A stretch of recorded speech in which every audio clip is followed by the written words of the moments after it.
Fa Nihaona tamin'ny mponina teto an-drenivohitra kosa androany Atoa Andrianjato Vonison, ministra ny Serasera sy ny fifandraisana amin'ny andriam-panjakana no sady mpitondra teny governemanta ihany koa ny tenany. Nitondra ny fanazavana sy valiny moa ireo fanotaniana izay manitikitika ny mponina amin'izao fotoana izao.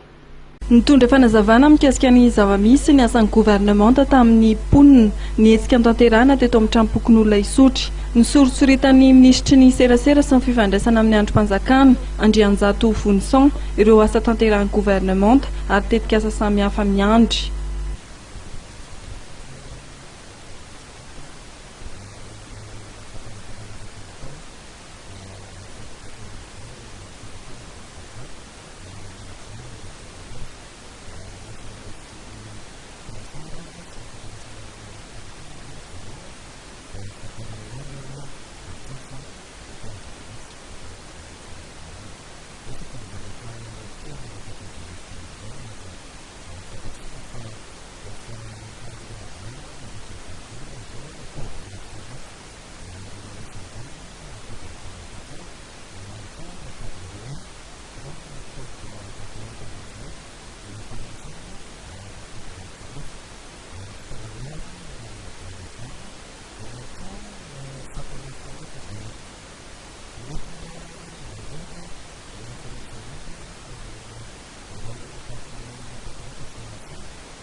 Afaka nametraka ny fanotaniana sy ny etaetany ny olona nanatrika itsy fionana tamin'ny mpitondra teny ny ministra Andrianjato Vonison teto amin'ny trampokon'olona isotry ity.